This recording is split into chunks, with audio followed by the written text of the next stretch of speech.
भोजन का समय हो रहा है।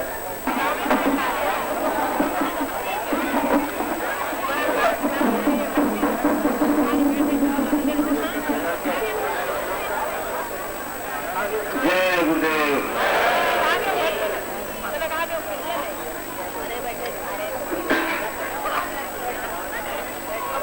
मुझे तेरा पैगाम जब से मिला है, तुम्हारी तरफ मैं खिंचा जा रहा हूँ। मुझे तेरा पैगाम जब से मिला है, तुम्हारी तरफ मैं खिंचा जा रहा हूँ। मैंने जो कुछ किया और अब कर रहा हूँ, वो सब जैसे मैं भूलता जा रहा हूँ।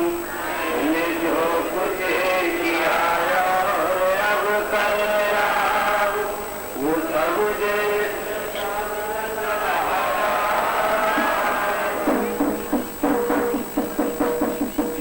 तरफ मैं खिंचा जा रहा हूँ। मुझे तेरा पैगाम जब से मिला है, तुम्हारी तरफ मैं खिंचा जा रहा हूँ। मैंने जो कुछ किया और अब कर रहा हूँ, वो सब जैसे मैं भूलता जा रहा हूँ।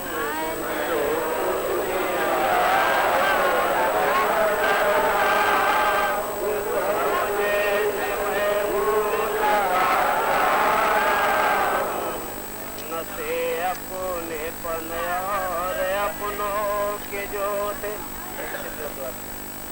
न से अपनेपन और अपनों के जो थे, उन्हें तो से झूठे मैं अब पा रहा हूँ। न से अपनेपन और अपनों के जो थे, उन्हें तो से झूठे मैं अब पा रहा हूँ। ये तन थक गया और अपनापन लुट गया।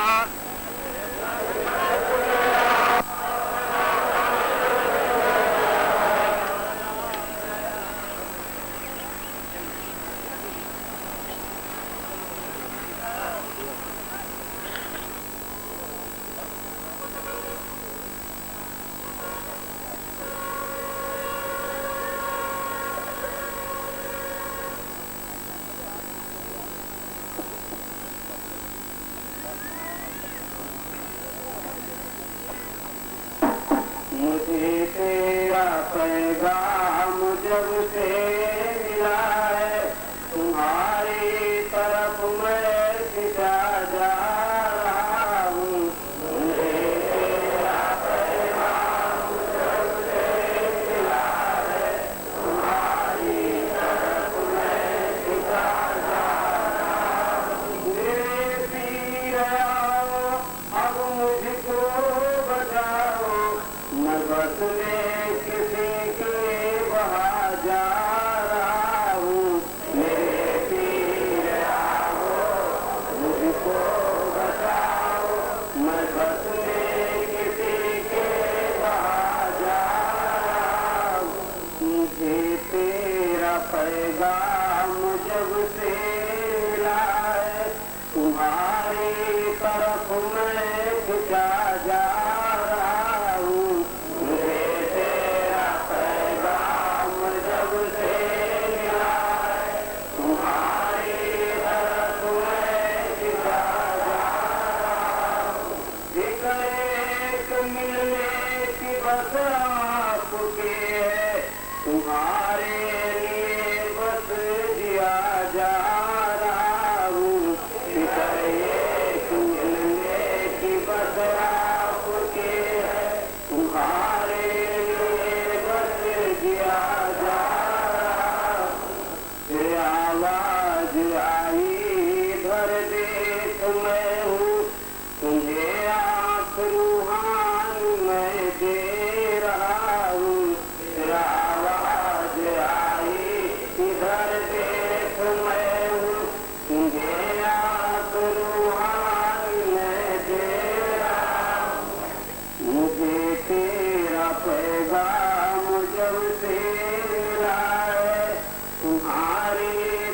तरफ मैं खिंचा जा रहा हूँ, मुझे तेरा पैगाम जब से मिला है, तुम्हारी तरफ मैं खिंचा जा रहा हूँ। नजर दोनों एकसू हुई और देखा तुम मुर्शिद की रोशन जहाँ पा रहा हूँ। नजर दोनों एकसू हुई और देखा तुम मुर्शिद की रोशन जहाँ पा रहा हूँ। बहुत दिन से अब की मेरा भाग जागा, इस रूहानी दुनिया में आ जा रहा हूँ। बहुत दिन से अब की मेरा भाग जागा, इस रूहानी दुनिया में आ जा रहा हूँ। वो रोशन जहाँ वहाँ की हर चीज रोशन, मैं अपने को रोशन वहाँ पा रहा हूँ। रोशन जहाँ वहाँ की हर चीज रोशन, मैं अपने को रोशन वहाँ पा रहा हूँ। अजब शान शौकत वहाँ की जहाँ की, उसे कह न पाऊँ लिख पा रहा हूँ। अजब शान शौकत वहाँ की जहाँ की, उसे कह न पाऊँ लिख पा रहा। जो पहुँचा नजारा वही देख पाया, यहाँ का मुहारा वहाँ जा रहा हूँ।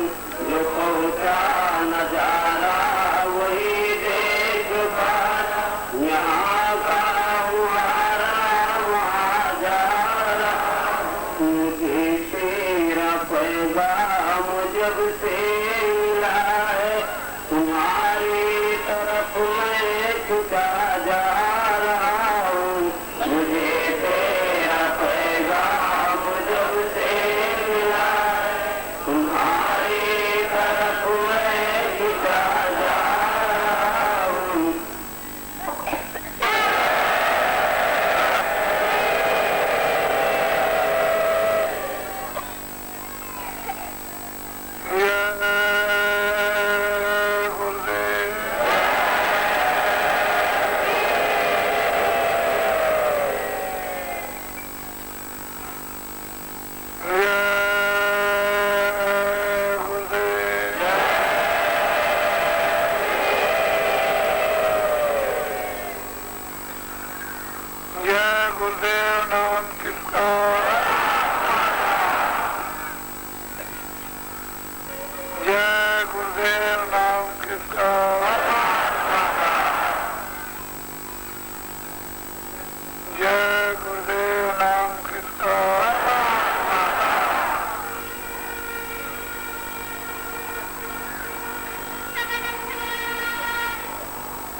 नारियों, बच्चे और बच्चियों,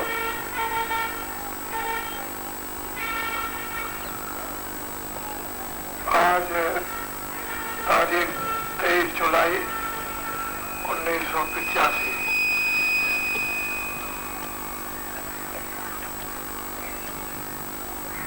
आप सभी इस साधना संगम में उपस्थित हुए हो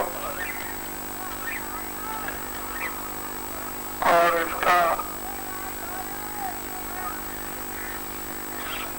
जो कार्य,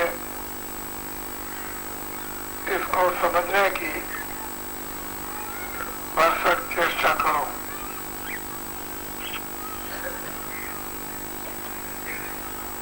बच्चों को कैसे पढ़ाया जाता है, ये वो परिश्रम अध्यापक जानते हैं। जो लोग भूले हैं, जो लोग भटके हैं परमात्मा की तरफ से, उनको कैसे कैसे होश में लाया जाता है, शारीरिक परिश्रम को महात्मा ही जानते हैं।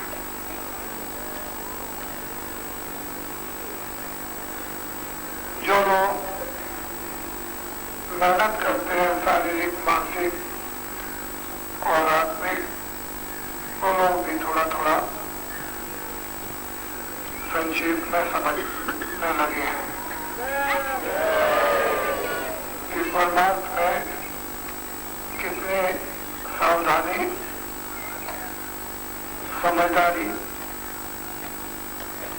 बनती जाती है। परमार्थ के वचनों को और लौकिक वचनों को दोनों को याद कर जब हम चलेंगे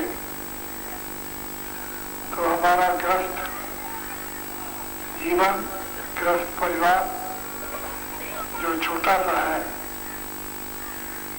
उसको भी आप निभा लोगे और परमार्थ भी आपका बन जाएगा। दोनों क्रियाएं, स्वार्थ और परमार्थ, लोक और परलोक, गृहस्थ आश्रम और भजन की लेकर आपको चलनी है। इन दोनों का संबंध कहीं भी आपका टूटने वाला नहीं। ये दोनों चीजें जब तक ये मनुष्य शरीर रहेगा तब तक ये जुड़ी रहेंगी, स्वार्थ और परमार्थ। इस स्वार्थ और परमार्थ को ही हमें समझना होगा। स्वार्थ उतना रखो, स्वार्थ की जागृति उतनी करो जितना अपना निर्वाह प्रतिदिन होता चले, और उसमें से जो मेहनत मशक्कत कर अपने शरीर रक्षा के लिए जो भी वस्तुएं उपार्जन करो, उसमें से कुछ न कुछ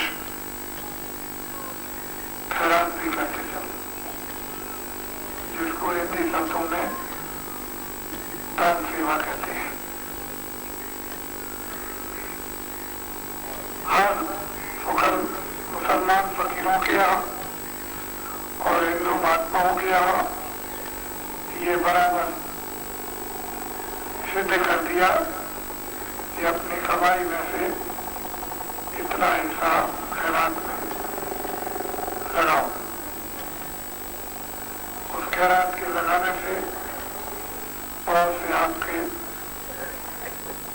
काम होते चलेंगे और खैरात करने से बुरे कामों से बचते चलोगे।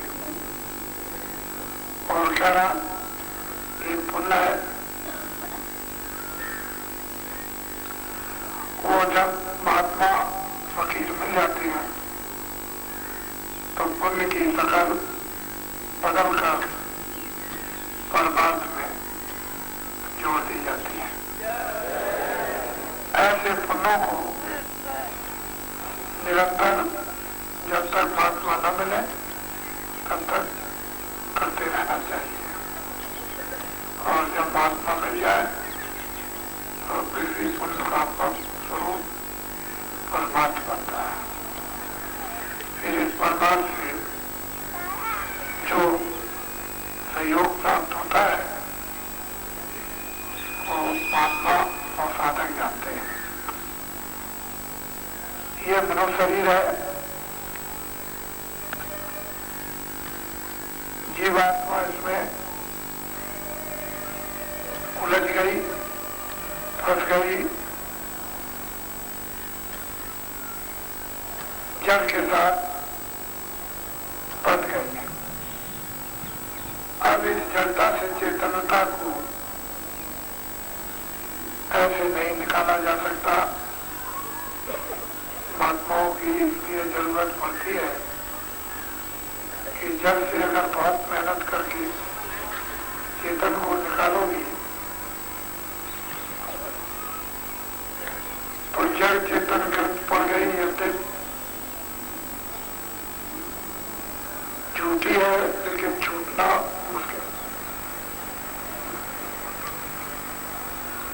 और ये छूटने लगी और जीवात्मा जानने लगी तो रिद्धि सिद्धि प्रेरण हो भाई बुद्ध ही लोग दिखा बनाई।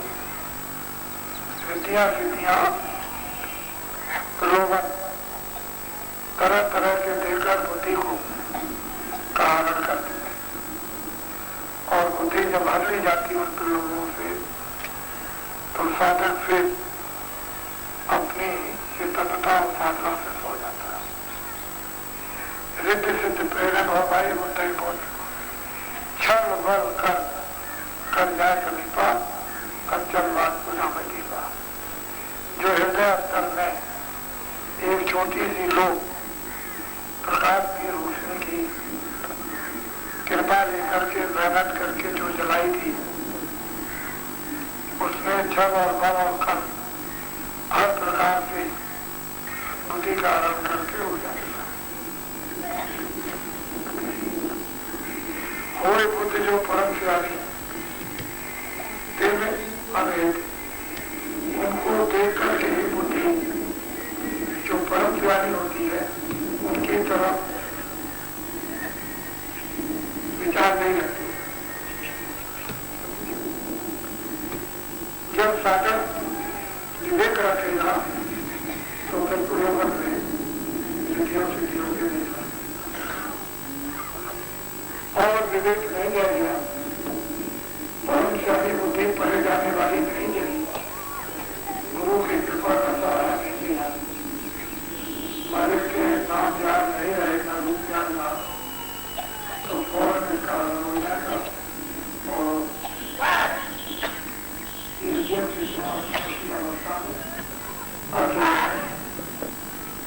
और जैसे सबकी नौट खत्म हो जाएगी। बड़े बड़े लोगों में फर्क पड़ती है। अब ये पिंड की हद है, इसमें स्वरूप की हद है, ये आपको पता है। बस ये यहाँ तक पिंड लोग है, पंचभौतिक 10 लोग यहाँ पे ऊपर है। उसमें जो ढांचा बनाया पंचभौतिक मनुष्य का और इतना सुंदर कि जहाँ तक उठती जाते और नई परवरिशनात्मा रहती हुई है।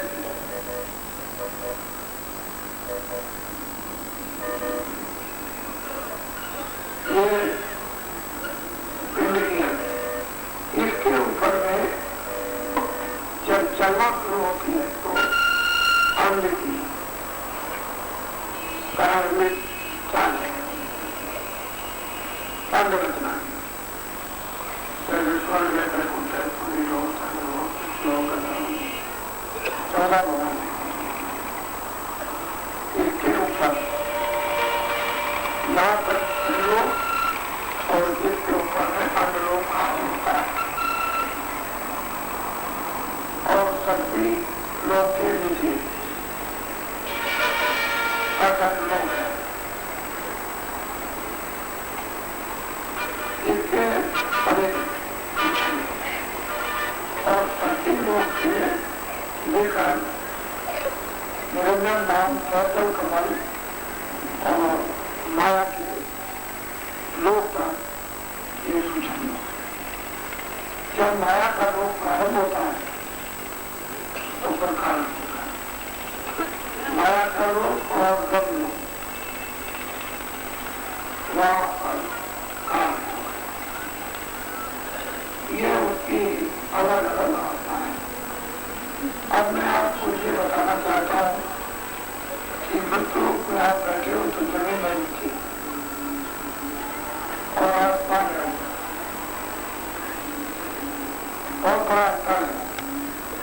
जमीन नीचे हो गई और आसमान पर हो गया और जो भी आप तारे तारे दिखाई देते हैं सीधे तक दिखाई देता है नीचे और जमीन जो है शर्मा के। लेकिन जैसे ही आप अंड की हद के ऊपर चले तो ऊपर जमीन हो जाएगी और नीचे आकाश हो जाएगा। उल्टा होता है, एकदम उल्टा। ऊपर जमीन है और नीचे आकाश, नीचे आसमान है। यहाँ नीचे जमीन, ऊपर आसमान, वहाँ ऊपर जमीन और नीचे आसमान।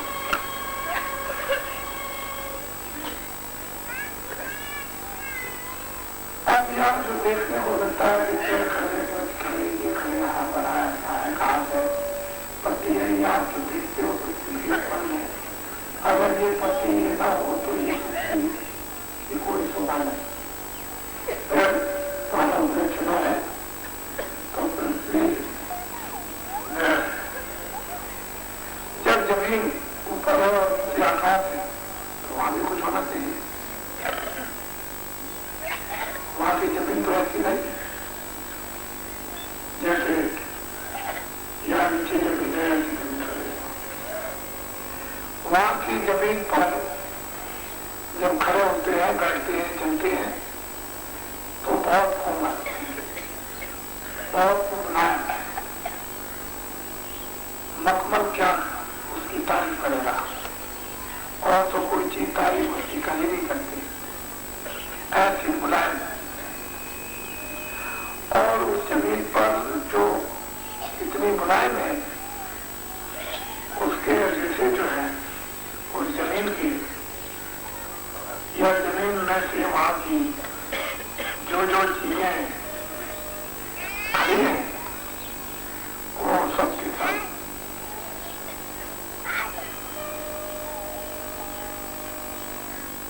चमकती है।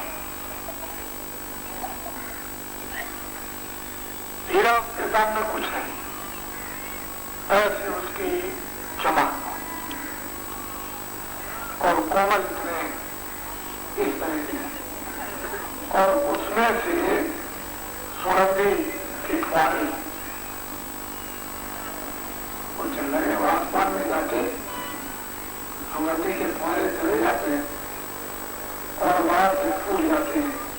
जैसे गोला छोड़ो और वो पूरा ऊपर गया, वो फूल गया। ऐसे ही उसमें से अपने आप ये नहीं वहां पता चलता है कि ये ऐसे निकलते और ऊपर पहुंच जाते हैं और सुगंधी बनती है। ये देव सृष्टि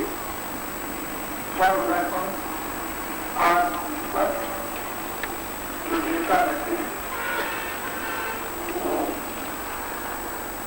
उनकी नाखें भोजन है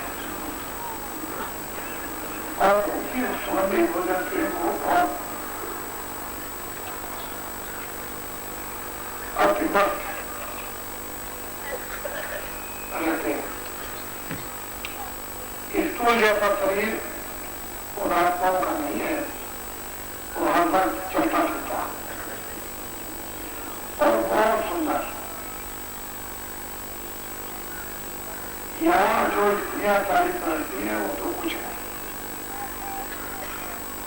ऐसे आंदोलनों से सजी हुई ये मैं नहीं आपको बताऊंगा कि ये उसकी चमक क्या रखते हैं, कुछ नहीं। लेकिन जो चमकते हैं उनके कानों में कुंडल, तिलक,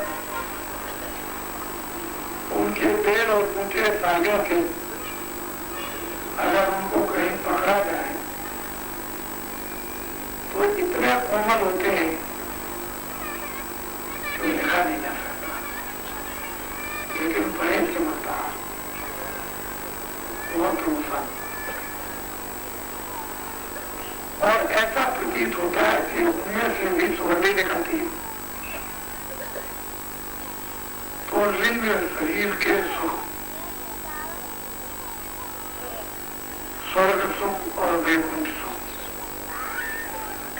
उस सुख का यहाँ कोई भी पीड़ा का, दर्द का, दवा का, रोग का, बीमारी का, रोने का मार का, पीठ का, तीर का, तलवार का, बच्चे जाने, बच्चे आने, मरने, मौत आगे का कोई दुख नहीं। ये वहां दुख होता ही नहीं। ऐसी सुंदर सुंदर स्त्रियों की साड़ियां क्या देखते हैं, ऐसे देखते सैकड़ों वर्षों तक देखते रह जाए। उस सृष्टि में भोग, ये मैं तुम सृष्टि है, और लिंग सृष्टि में, देव सृष्टि में भोग दृष्टि से होते हैं। उससे दिमाग से भोग होता है। वैसे ऐसा भी मालूम होता है कि वहां बच्चे भी हैं, लेकिन ऐसे बच्चे भी हैं जैसे ये,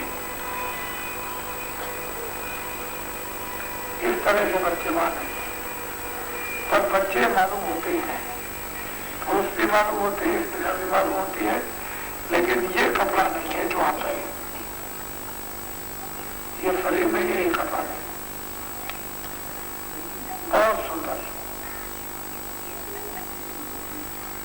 उस रूप को तुम देखो तो मोहित हो जाओगे, तो तुमको कहीं जाने की इच्छा ही होगी। इतना मनमोहन का रूप, इसलिए देवताओं का जिन लोगों ने वर्णन किया है, उन्होंने कोई कल्पना नहीं की है। जो सत्य है वो सत्य है। चाहे यहाँ की सृष्टि थोड़े दिन की हो, चाहे यहाँ की सृष्टि में थोड़ा ही सत्य हो, छड़े, लेकिन सत्य यहाँ भी है। इसी तरह से यहाँ की सृष्टि का भोग जो भी उन्होंने अवध रख दी है, उतना स्वर्ग वैकुंठ आदि लोक सृष्टि का भोग, उसकी अवध उन्होंने रख दी तक भोग को। सूक्ष्म सृष्टि का शक्ति लोग निर्मित का था ब्रह्मांड, उसका उसकी भी अवध है, वहां का इतना भोग, और फिर उसके बाद में ब्रह्मांड का अलग अलग कारण शरीर की अवध अलग है, सूक्ष्म शरीर की अवध अलग है, लिंग शरीर की अवध अलग है, और मनुष्य शरीर की आयु अलग है। अपने अपने लोक में जाकर कमाई करके उतने दिन वहां का भोग भोगने के पश्चात कारण शरीर वाले भी आ जाते हैं, सूक्ष्म शरीर वाले भी आ जाते हैं, लिंग शरीर वाले भी आ जाते हैं, और स्थूल शरीर के तो यहाँ रहते ही हैं, अलग अलग उसका। स्वर्ग आदि देवलोकों में इस प्रकार के झूले पड़े हुए हैं कि उनके 24 घंटे नृत्य, हर क्षण, उधर ऐसी रात नहीं, न ऐसा दिन, न ऐसी गर्मी, न ऐसी बरसात, न ऐसा जाड़ा, और वो लोग उस पर बैठ करके झूले झूलते रहते हैं।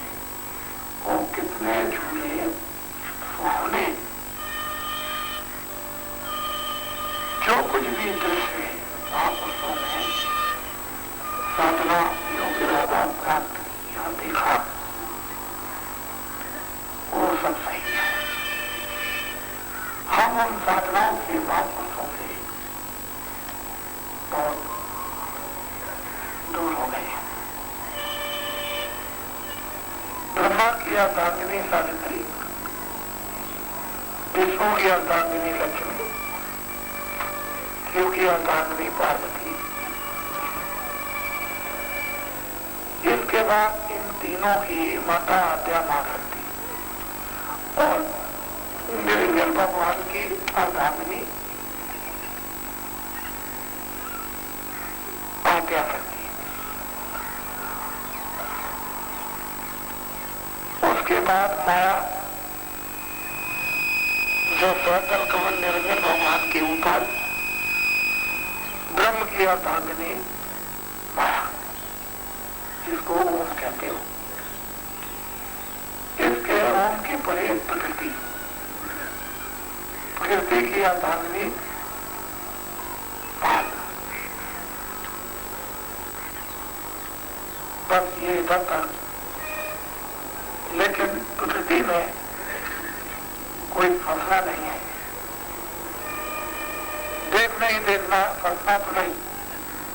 कोई आवरण नहीं है, कोई गंदगी नहीं है, कोई रोक टोक नहीं है। लेकिन इतनी सुंदरता और इतनी रचना, इतनी दिव्यता, इतना आनंद वहाँ है कि आप क्या जा सकोगे वहाँ। बड़े बड़े भी इधर से उधर जा सकते।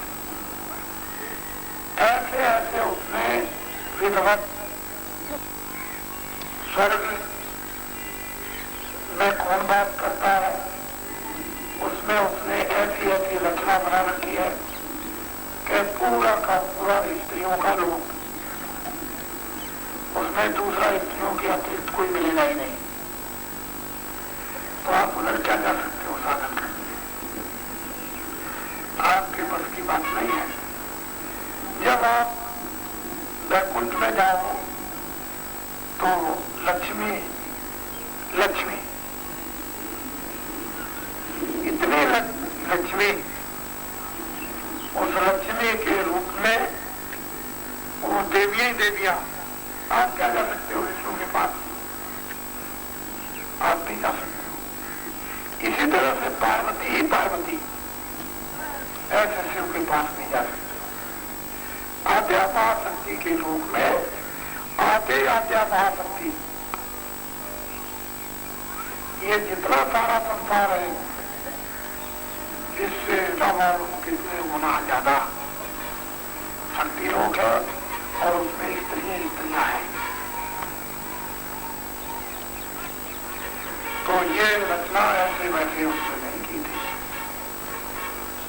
बहुत ही सोच और समझ और विधान के साथ उसने रचना की थी कि शक्ति लोग के परे कैसे जाओगे, कैसे ईश्वर का दर्शन वहां से दल कमल में बैठ करके होगा जो बैठे। इस तरह से माया ही माया, माया के रूप में ब्रह्म रूप में स्त्रियां, फिर उस ब्रह्म का साक्षात्कार कैसे तुम कर सकोगे। आप ये संतों ने अति दया की, ऊपर से नीचे तपस्या की और सत्पुरुष से तपस्या करके वरदान उन संतों ने मांगा जो गुप्त थे। जब उनकी तपस्या से सत्पुरुष प्रसन्न हो गए तो गुप्त संतों को तो अपना काम करना था, कर दिया। लेकिन सत्पुरुष ने संतों को वहां से भेजा कि वो तो वहां रहेंगे गुप्त में, आगे जाओ और प्रगट का काम जाकर के करो। जीवों को बताओ, सहारा दो, बल दो, पौध दो, हिम्मत दो, विश्वास दो, रास्ता बताओ, नाम बताओ, गंदगी साफ करो, पूरा कचरा साफ करो, मन बुद्धि चित्त को साफ करो, संसार में कैसे फंसे उसको बताओ, कैसे निकलोगे वहां से बताओ। फिर उन्होंने आकर के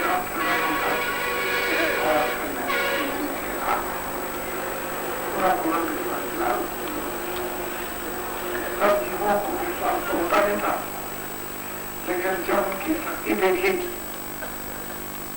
कि बहुत बड़ी शक्ति है, तब धीरे धीरे धीरे धीरे विश्वास हुआ। तब संतों ने फिर संस्कार डालना शुरू किया।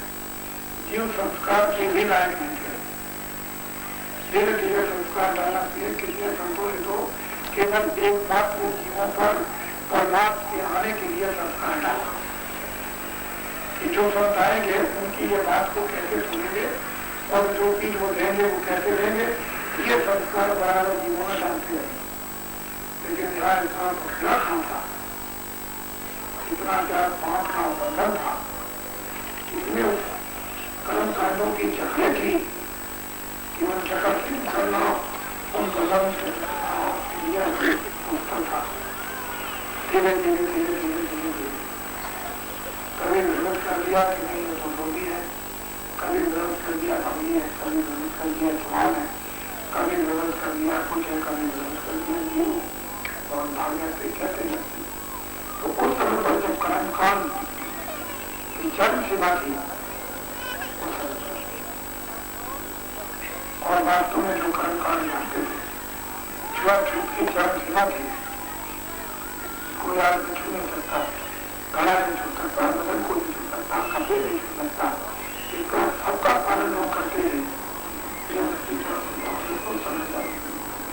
संतों का मार्ग सामने रहता है। धीरे धीरे धीरे धीरे अब आपको अपना खानपान, अपना खानपान, अपना विवेक और विचार किया। अब जब तुम इसमें गिर गए तो कुछ नहीं रह जाता, कोई कार्यगत होता है। तो अंदर में क्या राज है, अंदर में क्या लीला हो रही है, कैसे कैसे दृश्य हो रहे हैं, किसके बात से रचना विवेक कारीगरियों से ये विचारा कैसे विश्वास करेगा। क्यों? ये तो उन सब चीजों को भूल चुका, इतनी भूल डालती गई पिता के होने का से राजी कबूल नहीं करता। फिर धीरे धीरे धीरे धीरे संतों ने जो परिश्रम किया है वो देखने में नहीं आ सकता।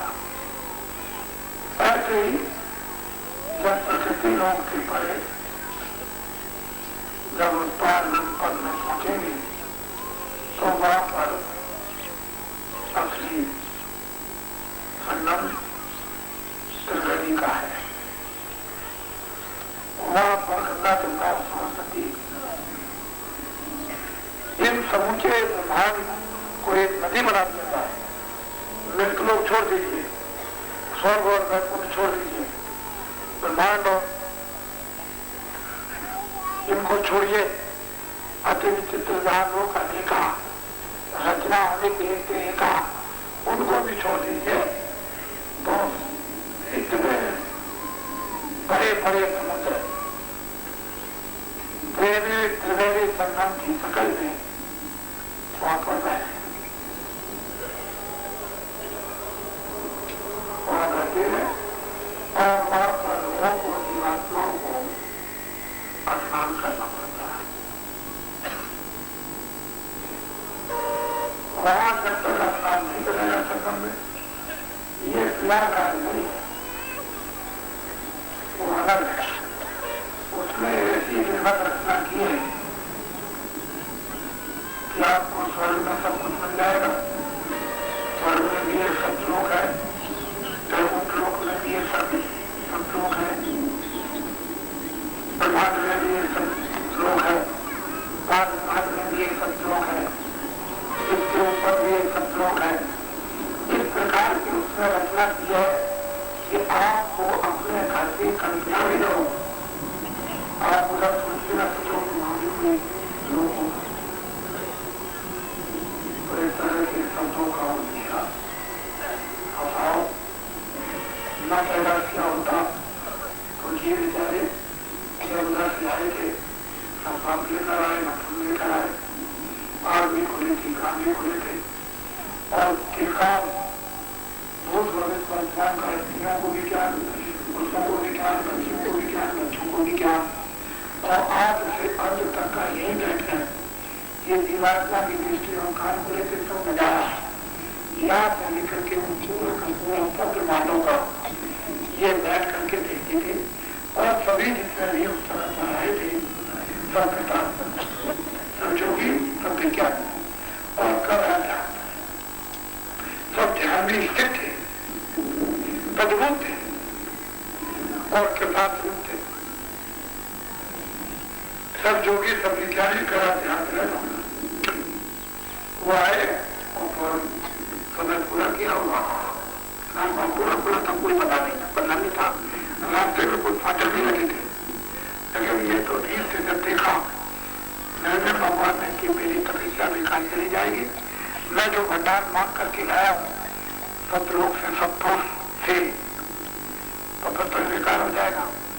तो फौरन उसने वैसे या लोगों को दिया और कहा कि जाओ इस तरह की तपस्या करो, तपस्या करके और तुम इस तरह का बर्ताव मांगो और हम तुमको वाणी देंगे और सब शक्ति देंगे और सब ज्ञान देंगे। वो लोग आए तपस्या किया कर और उनके वशीभूत हो गए और फिर उन्होंने वाणी का उच्चारण देववाणी ब्रह्मवाणी का सैतल कमल में और ब्रह्म स्थान पर बैठ करके किया और उनको आदेश हुकुम दिया कि हम जो कहते हैं उस काम को करो। तब फिर उन्होंने यहाँ पर एक विधान बनाया बहुत उनका। फिर ये सब बकरे लड़कों के 84 चार खानों के 84 लड़कियों के एक काम बनाए। पहले बखेड़ा कुछ नहीं था, पहले तो सीधे आए मनो शरीर में पूरा अवस्था, पूरी जागृति थी, पूरा ज्ञान था, पूरी विकास हुए थे, सब आनंद, सब रस और संतृप्त आप सब देखते थे, पूरी शक्ति थी, कोई कभी किसी में थी ही नहीं, ना कोई अल्प क्रिया होती थी, ना कोई अल्प मृत्यु होती थी, न किसी तरह कोई काना था, न कोई लंगड़ा था, न कोई लूला था, न कोई दर्द होता था, कुछ किसी तरह का कोई रोग तो था ही नहीं। तो अगर अस्पताल की क्या जरूरत थी, आए थे बस वो बोझ में थे, सीधा बोझ सामने था, बस आए और बैठे और बस फिर अपने घर में पहुंच गए। पहले ऐसा बहुत जा चुके, तब पीछे से विधान जल्दी बनाया कि रोको इसको भंडार को, नहीं तो सब चले जाएंगे, यहाँ कुछ नहीं रहेगा। फिर मेरे को कितने चुका और कल तक तपस्या सब उसकी करनी होगी, फिर बड़ा मुश्किल हो जाएगा। इतनी मुश्किल में तो मैंने ये राज मांगा, तो आपको तो ये सब भेद मालूम है, कुछ जानते नहीं हो। इसलिए ऊपर में जमीन ऊपर है, नीचे आकाश है, यहाँ साफ हो या नीचे जमीन ऊपर आकाश। पर वहाँ के सूरज और चांद जो आसमान और जमीन में लगे हुए हैं, जो खिले हुए उगे हुए हैं, ये घास क्या चीज है? कुछ नहीं। ये घास की कोई गिनती नहीं है। इतने सूरज और चांद जमीन पर उगे हुए हैं, वहाँ की जमीन पर मकबल क्या चीज है? अगर उस पर बैठ जाओ तो लाखों मील उस पर बैठ करके नीचे चले जाओ, इतनी स्प्रिंग होती है, इतना बनाया है। तो असल में चीज है, वो सुख था, शांति थी, वो आनंद था, वो शक्ति थी, वो होश था। अब क्या कहा जाए, तो कुछ और हो गया और तुम छोटी चीजों में आकर चिपक गए। अब अगर तुमको एकाएक दिखा दिया जाए तो अभी प्लान छोड़ दोगे 2 मिनट, 1 मिनट क्या सेकंड नहीं लगेगा और बस एकदम पागल हो जाओगे। और ये बिजली का करंट तो कुछ नहीं लगता है, तुम गिर पाओगे एकदम। तो जितने लोग देखेंगे सब पक जाएंगे, या कुछ नहीं, या तो पागल हो जाते हो कहीं छोड़े कौन आएगा आपके पास। शुरू में जब मैंने ऐसा पसंद किया और तो एक जगह जब ऐसी घटना हो गई तो उस गाँव के आज तक आदमी कभी नाम नहीं लिया। नशा तो उतर गया, जो नशा चढ़ाता बेहोश हुआ था वो तो उतर गया, लेकिन बड़ी मुश्किल से 6 महीने में उतार पाया। 6 महीने लगे नशे को उतारने, हो गया कुछ है ये कुछ नहीं है, ना स्त्री है, ना बच्चे, ना कुछ है ही नहीं, कुछ इस तरह से। तो संतों महात्माओं ने किसी के आश्रम में कोई बाधा नहीं डाली, कोई तोड़फोड़ नहीं किया, कोई अवधान नहीं किया, गृहस्थाश्रम को मुख्य रखा, सर्वोपरि रखा, आदेश दिया गृहस्थाश्रम में रहो और उतनी चीज तुमको दी जाएगी जितना तुम हजम कर। इसके अतिरिक्त ज्यादा आपको नहीं मिलेगा कि आप बेहोश हो जाओ, उतना ही दिया जाएगा जिससे होश रहे और हजम कर सको। बदौसी में आगे हजम न कर सके तो पागल हो जाओ। तो संत बड़े होशियार है, बड़ी सावधानी से बनता है, तब इस कलयुग में संतों ने जीवों के साथ कल्याण का काम शुरू कर पाया। वो अगर अपनी मस्ती में काम करते तो कोई भी उनके पास नहीं आता, बहुत मुश्किल था।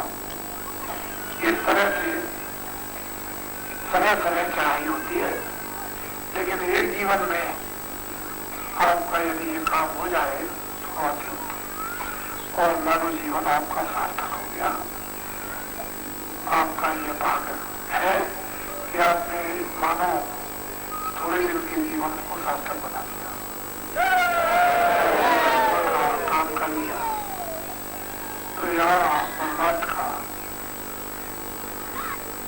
ये उपदेश पहले से भी होता है, अब भी हो रहा और आगे भी हो रहा।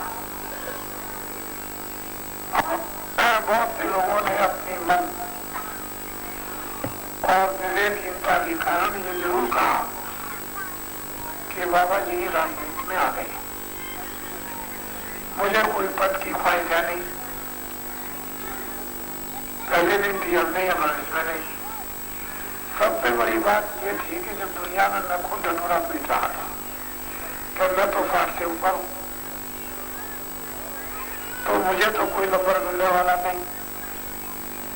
तो लोगों को ये सब सोचना चाहिए था कि जो 60 से ऊपर है वो 60 की बात कर रहा तो उसका तो नंबर आएगा ही नहीं।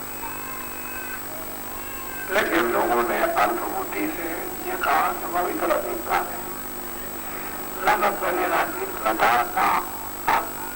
और न मैं भविष्य में हूं, लेकिन राजनीति को जानता था। ये जरूर है कि राजनीति किसको कहते हैं, आप लिखित में संपूर्ण जनता के साथ, सारी भारत की जनता के साथ एक इकरारनामा कर दीजिए और मुझको 5 साल का, इन 10 सालों को मौका दे दीजिए। अगर 37 साल का इतिहास बदल करके आराधना कर दें तो बाबा जी को आप कभी बाबा जी कहिएगा ना।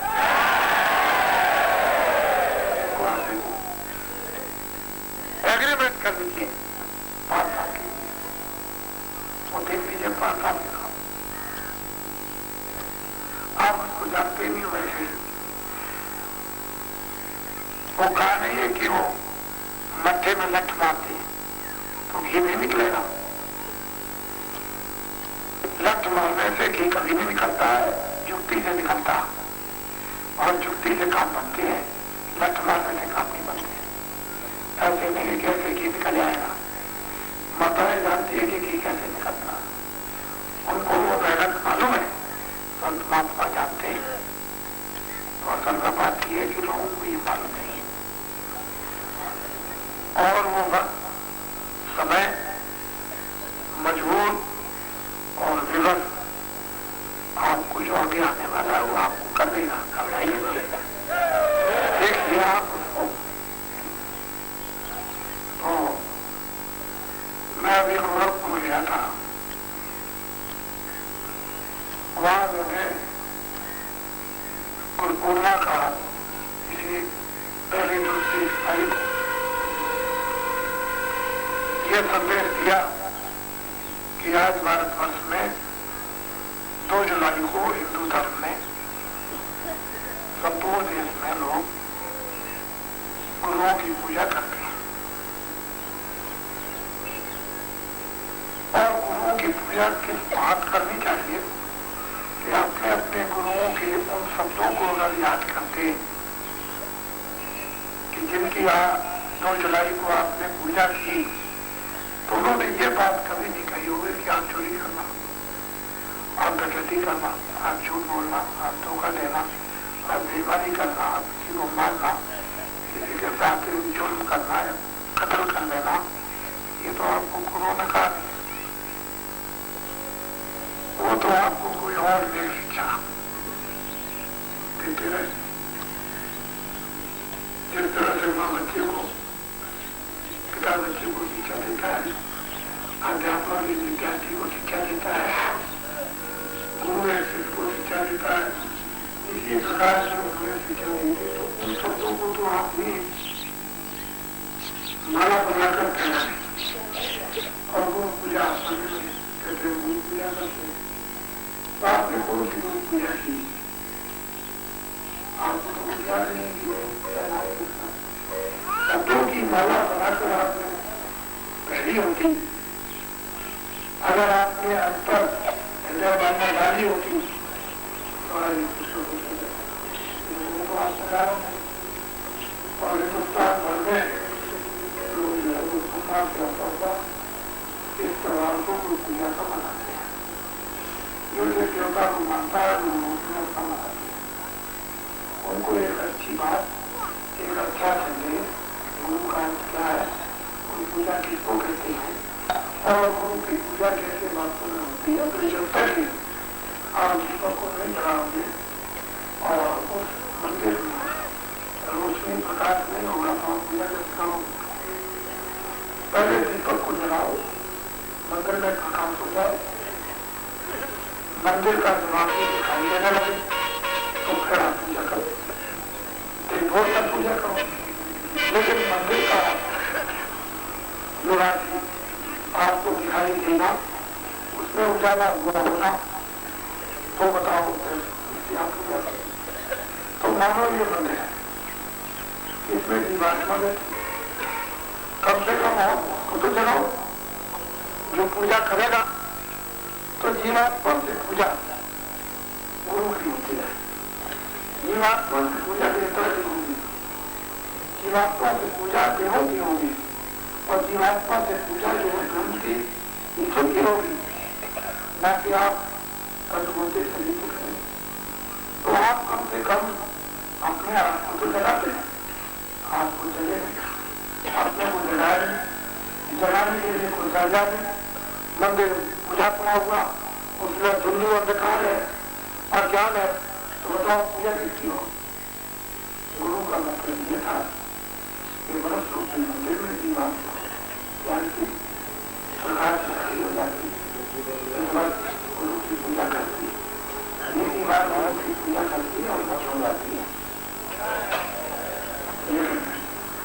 तो ये बातें वो पूर्वा के अवसर पर बताई, यहाँ से खाए, उसके बाद आकर के सीखले, उससे बातचीत की, उसने पैर छुए होंगे, उस पर हाथ रखा होगा, तो कोई स्वाचुत तो नहीं। वैसे तो कहावत यह है कि झूठे भी खाए थे।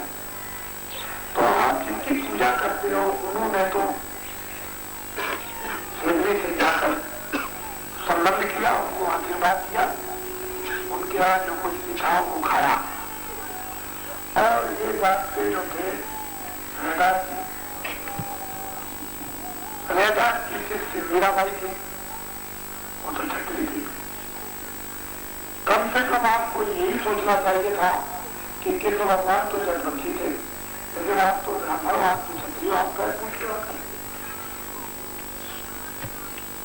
अरे ये बात तो सोचना चाहिए था कि विदुर से आओ घाट और उन्होंने साथ खाया, लेकिन ये सब बात बोल करके साथ में जो छूत करनी चाहिए वो तो की है, जो नहीं करनी चाहिए उसको करने लगे, तो मनुष्य विरोध हो गया।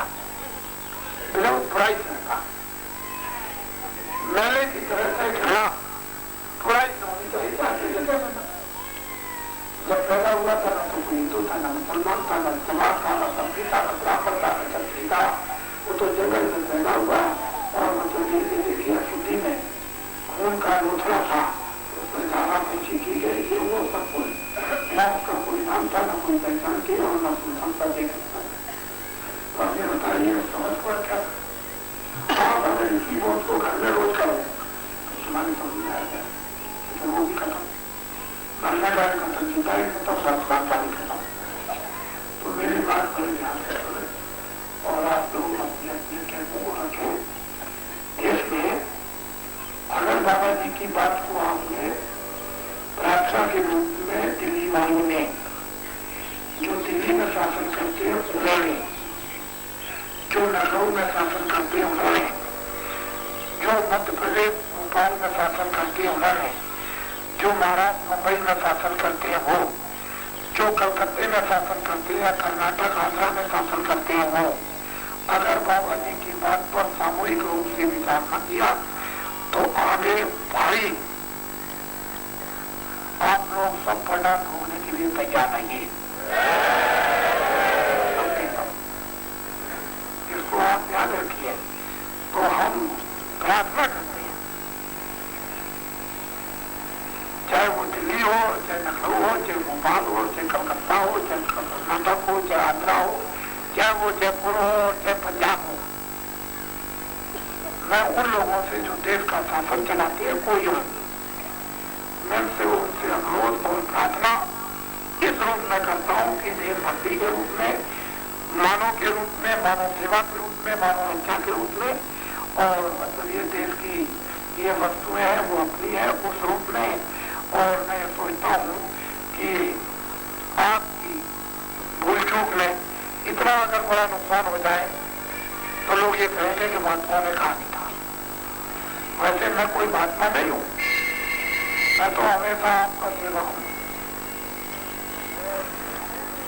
जब मैं गुरु पूर्णिमा के वक्त में जब मैं ये कार्यक्रम कर रहा था तो ठीक गुरु पूर्णिमा के वक्त में मुझे एक तुरंत शीघ्रम क्षणों में एक आदेश मिला और मैंने उसको लोगों को सुनाया और प्रार्थना की कि जो सजाए मौत दिल्ली में अभी 8 महीने के अंदर कानून बना, चाहे वो 10 बरस का हो, 4 बरस का हो, 20 साल का हो, सजाए मौत का हो, जो आपने बिल ला करके और उसको पास कर दिया,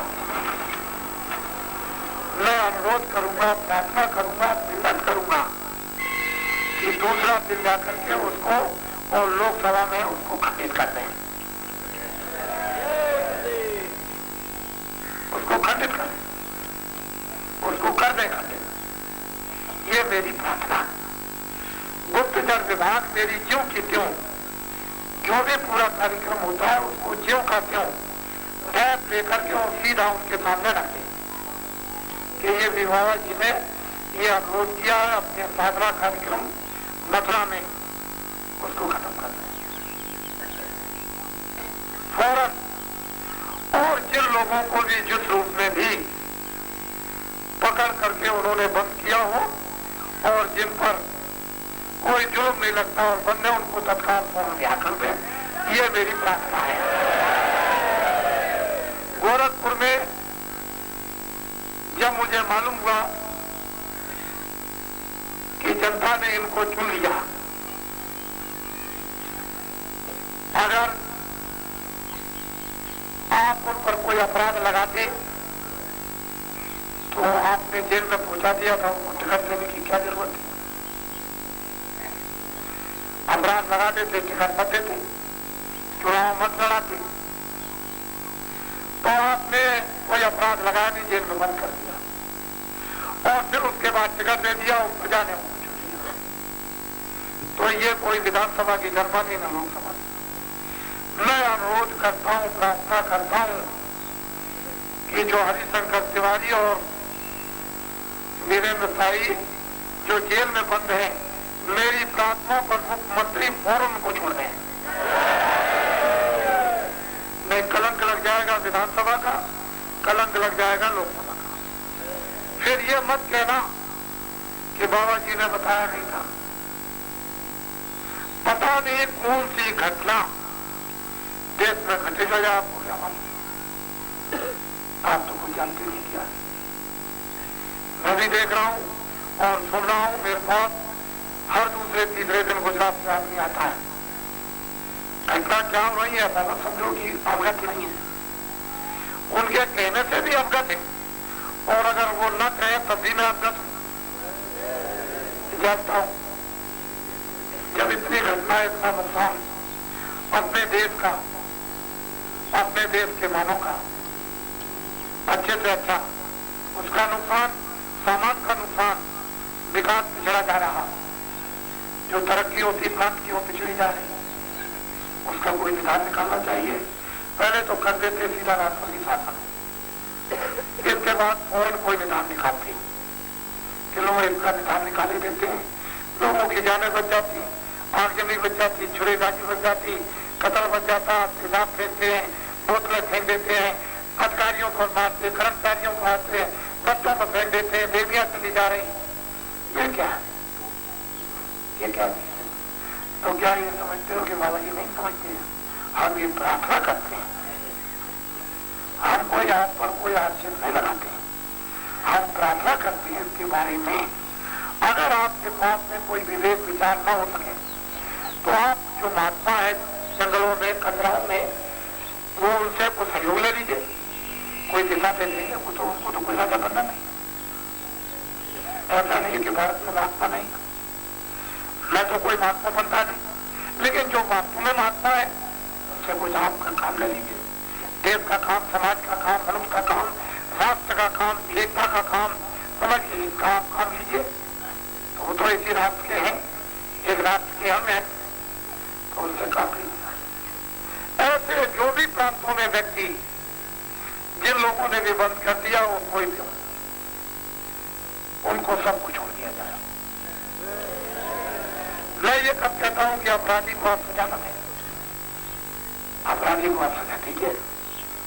मैंने कब मना किया अपराधी को, आप उसको सजा दीजिए, लेकिन जो निरपराध है, मैं ये जानता हूं ये अधिकारी समझते हैं, ये कर्मचारी समझते हैं कि अपराधी तो पकड़ा नहीं जाता है, मैं अपराधी पकड़े और बेचारा जेल भुगता भी बन जाता है, फाइन भुगता भी बन जाता है और दंड भुगता भी बन जाता है और सजा भुगता भी बन जाता है, अपराधी निकल जाता है, वो तो चला जाता है। मैं ये जानता हूं अच्छी तरह से ऐसी बात नहीं है। तो आप जो अन्याय करता हूं उसको सजा दीजिए, लेकिन वास्तव में इस शासन को चलाने के लिए, इस परिवार को चलाने के लिए वो मतलब यह है कि एक समूह को एक रास्ता दिखा देने के लिए और लोगों की जानों को बचाने के लिए कोई रास्ता तो निकालना चाहिए। अगर सब लोग ऐसे चुपचाप बैठे रहेंगे तो आज तो आगे हमने कभी कहा हम कोई ऐसे नहीं आश्रम पर रुके। जब लोकसभा का चुनाव हुआ तो हम कहीं नहीं गए, हम 10, 20, 25, 50 को निकाल करके और पहुंचा सकते थे आदमी को। ऐसा मत समझिए कि जनता मेरी बात नहीं मानती, ऐसा नहीं है, लेकिन मैं कहीं गया अपने आश्रम पर रहा चुपचाप और इनसे कह दिया कि तुम अपना काम करो, तुम लोगों को अपनी बातें सुनाओ और ये प्रचार करो तुम अपनी बातों का। और लोगों ने प्रचार किया, अपनी बातें सुनाई, सारा हिंदुस्तान दूरदर्शी को जान गया। ये कौन है दूरदर्शी और ये कौन है जय गुरुदेव।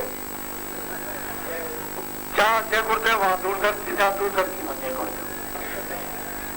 मोटी बात, इतनी जल्दी यदि प्रचार हो जाना ये कोई साधारण बात नहीं है। तो मेरी इस पर फिर से गहराई से प्रांतों की सरकारें और सेंटर की इस पर विचार करें। मैं अधिकारी कर्मचारियों का बड़ा सम्मान कराता हूँ और खुद भी करता हूँ। आपको ये जानना चाहिए कि मैं कितना सम्मान कराता हूँ, कितने सम्मान कराने की शिक्षा देता हूँ, किस तरह के लोगों को किस तरह उनको बदलता हूँ, ये तो मैं जानता हूँ और लोगों को भी ये मालूम हो गया। मैं किसी विवाद में नहीं, तो जानना चाहिए कि अधिकारी और कर्मचारी ये सब आंख, ना वो कर्नाटक, ना वो आंध्रा, ना बंगाल, ना वो दिल्ली और ना वो लखनऊ, वो कोई आंख नहीं है। आंख ये कर्मचारी और अधिकारी, ये आंख देखते रहते हैं ऐसे करके। जो अंधे होते हैं वो कहते हैं नहीं जो तुमने देखा हो मत करो, तो ये बताओ तो कौन करेगा। अब ये बताइए आप, ये आंख, कर्मचारी अधिकारी आंख नहीं देखते ऐसे।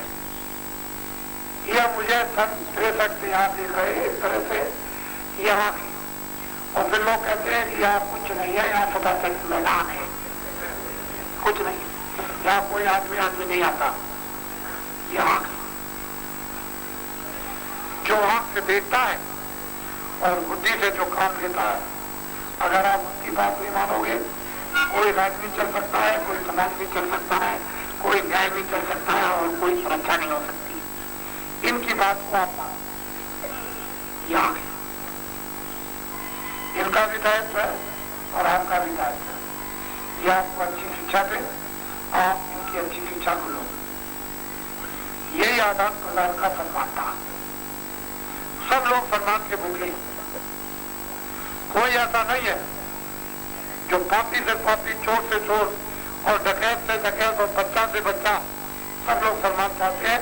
छोटे से बच्चे को भी अगर डांट दीजिए तो नाराज होकर के रोता हुआ गुस्सा होकर चला जाएगा, तो ये तो हर बार बड़ी बात होगी। तो आप मेरी बातों पर जल्दी से विचार करो।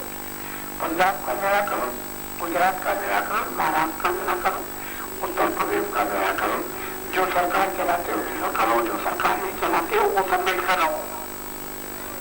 मैंने कह दिया कि बंदूक सब फेंक दो, बंदूक रखने की जरूरत नहीं है, तुम समाज में आ जाओ, समाज की सेवा करो। और समाज की इतनी सेवा करो तन्मय होकर कि सारे मानो तुमको अपने हृदय में बैठा ले। यही अच्छी होती है और क्या होता है। जो हृदय में बैठा लेगा तुम्हारी सेवा से लोग अपने हृदय में बैठा लेंगे, बैठा सकते हैं, कभी नहीं हटा सकते। तो मैं न्याय बात करता हूं, मैं कोई ऐसी बात नहीं करता। मैंने दिल्ली में भी पहले संदेशा दिया था कि जब तारदारियों को कितने लाख को ले गया था तो मैंने कहा था कि आप लोग इस पर अभी विचार कीजिए, तेज मत। और अगर आपने इस पर विचार नहीं किया तो भारी से भारी लोगों को खमियाजा उठाना पड़ेगा। आखिर हुआ कोई बोलो, हुआ कि नहीं? वो कोई वो टैप भी सब है, लिखा भी सब है, वो कोई ऐसी बात नहीं है जो टैप नहीं है। सब टैप रखे हुए हैं, सब लिखा हुआ, सब पर्चे भी है, सब कुछ है। लेकिन आप किसी की बात को अपने हित की भी नहीं मानते हो तो दूसरे के हित की कैसे मानोगे? जो तुम्हारे खास हित की बात करे, जो सरकारों की बात करे, जो राष्ट्र के हित की बात करे, जो समाज और देशभक्ति की बात करे, उसकी भी बात नहीं मानते तो फिर किसकी बात मानोगे? तो कुछ नहीं। इसलिए मैं अपना थोड़ा सा बीच में नाम देना चाहता हूँ। आप नाम मान लीजिए, अपनी चीज ये है, आपको रात भी छोड़ना है, आपको दिल्ली भी छोड़नी, आपको लखनऊ भी छोड़ना है, और आपको यहाँ से भी छोड़ना और मुझे भी छोड़ना है। अभी किराए से मकान, किराए से तुम्हारा भी समय निर्धारित। बस मैंने अपना काम कर लिया तो मैं नहीं किया, वो कर लो। ये सीधी बात है, ये सीधा साधा सच्चा है। लेट के करो, बैठ के करो, खेत में करो, खलिहान में करो, सुबह करो, शाम को करो, चट्टी में बैठ के करो। इसके लिए समय कोई नहीं सीखता है। 24 घंटे में जब समय मिल जाए बस शराब पीना और मांस मछली अंडे निकालना। बीड़ी तंबाकू पी सकते हो, उसके लिए मना नहीं, पान खा सकते हो, सूरती खा सकते हो, लेकिन मैं तो नहीं खाता। मैंने तो कभी बीड़ी नहीं पी, कोई तंबाकू नहीं खाई। लेकिन जो बच्चे बीड़ी वगैरह तंबाकू नहीं खाते हो वो नहीं खाएंगे। बस शराब पीने वाले तो मतलब ये कि शराब मत पियो, उसको छोड़ दो। जो नहीं पीते हैं बहुत अच्छी बात है। और शराब का प्रचलन इस कदर जोर शोर के साथ में बढ़ा कि 12 वर्ष का बच्चा भी शराब पीने लगा। मैं तुमको चश्मदीद आंखों से दिखा दूं। और ये सब जमाना आया कि 12 वर्ष की लड़कियां बोतल लेके जाती हैं शराब की दुकान पर और शराब लेके चल जाती है। बताइए क्या होगा? अब आप एक तरफ कहते हो शराब की डकैती बढ़ती है, चोरी बढ़ती है, दुर्व्यवहार बढ़ता है, ये बढ़ता है, वो बढ़ता है, मारपीट बढ़ती है, अन्याय बढ़ता है, ये सब बताओ। मतलब फिर वही काम करोगे आप तो क्या होगा? ये तो सोचना है तो क्या, ये तो चीजें मैं आपको कहूँगा। बाकी दूध घी मक्खन अनाज फल फ्रूट कपड़े वगैरह जितने भी चाहो दिन में खाओ और खाए। अब आप भगवान का भेद ले लीजिए, ये सस्ता और मुफ्त बिना पैसे के। तुम ये कहो कि पैसा दे के लिए आए तो नहीं मिलेगा, और ये कहो कि भाई कृपा हो जाए, दया हो जाए तो मालिक की दया हो जाएगी तो मुफ्त मिलेगा। पैसे दे के नहीं मिलता तो आप 10 मिनट में उसको ले लीजिए। जो जो बताओ भगवान का बोलूंगा, फिर आप उसको बोलना। जब मैं चुप हो जाऊंगा तो आप भी चुप हो जाना। ये सत्यनाम सत्यनाम सत्यनाम सत्यनाम सत्यनाम सत्यनाम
मेरी तरफ बड़े ध्यान से देखो, ये अलग अलग परमात्मा के 5 नाम, इनको कोई विकास नहीं सकता। पहला नाम निरंजन, दूसरा नाम ओम, तीसरा नाम रावण, चौथा नाम सोहम, 5वां नाम सत्य। जिसका रूप होता है उसका नाम आज दुनिया लगाते हो, जिसका कोई रूप नहीं उसका कोई नाम। परमात्मा का पहले रूप परमात्मा भगवान का भी नाम नहीं रखा जाएगा। 5 में से पहला नाम निरंजन। मेरी तरफ ध्यान से देखो, निरंजन का ये स्वरूप की ध्यान कैसा है। अपने अपने घरों में श्रीमती डाल के लिए स्नान कराते हैं, वो तो एक नमूना है। पूर्व से सूरज निकलता, पश्चिम में डूबता, इससे लाखों गुना भाग दिया। ये तो उसका स्वरूप ये चेहरा है। उसी चेहरे में आती है, उसी चेहरे में कहानी है, उसी चेहरे में आती है। नाम उनका निरंजन, रूप उनका नित्य स्वरूप। उनके मुख से जो आवाज होती है, जो गाड़ी होती है, बाजा बजता है, उसको कहते हैं घंटाओं का। निरंतर लगातार उनसे दूसरे घंटा तक बजता रहता है। उस मंदिर में सदैव चारों जुगों से आरतियां होती रहती हैं, कभी बदल नहीं होती। जिस स्थान पर निरंजन भगवान घंटा बजा रहे, उस स्थान का नाम जिस पर बैठे हैं सारे संतान का नाम। इसके ऊपर दूसरा नाम ओम। ओम का ये रूप ये चेहरा किस तरह का है। जब ये सूरज निकलता है तो थोड़ा थोड़ा नाम, थोड़ी देर में लाभ निकल जाएंगे। इससे लाखों गुना ज्यादा नाम, और अच्छी गाड़ी कभी भी बदलती उड़ा नहीं रहता है। नाम उनका ओम, रूप उनका नाम सुनिए, और उसी में पूरा स्वरूप बना हुआ उनके मुखार से जो आवाज होती है उसको कहते हैं बादलों की गणन में बता। गड़ बादल करते रहते हैं, बता बचता रहता। गाना में लिखा है कि करते मधु मधु घनघोरा ताली ताल मदंगा गड़ बादल करते रहते हो, मदन बनता रहता है, कहीं बदल नहीं होता।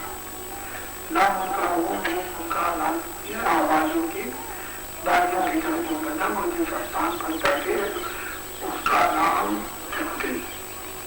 इसके ऊपर में तीसरा नाम रावण। रावण का ये रूप ये चेहरा किस तरह का है। सूर्यमासी का जब चांद निकलता है तो उसमें तो काले काले धब्बे, उसमें कोई काला धब्बा नहीं, और इससे करोड़ों गुना ज्यादा प्रकाश है। नाम रावण, रूप उनका पूर्णमासी जैसा पूरा चांद, और उनके मुख से जो बाजा बजता है वो किंगरी और सारंगी बराबर ऐसे बजती रहती है। देखो ये बराबर ऐसे बजता है किंगरी और सारंगी, और उनके रहने का स्थान 10वां द्वार, इसको कहते हैं पारना। इसके ऊपर में चौथा नाम सोहम। सोहम का ये स्वरूप ये चेहरा कैसा है, दोपहर जैसा सफेद व्हाइट सूर्य है। ये सूरज नहीं, कोई व्हाइट सफेद, ऐसी सफेदी यहाँ किसी चीज पर नहीं, इतना सफेद है। और उनके मुख से जो बाजा बजता है वो मछली, जैसे किशोर बस्ती बजाते बजती रहती, कभी बंद नहीं होती। रहने का स्थान बना हुआ। इसके ऊपर में 5वां नाम सतराम।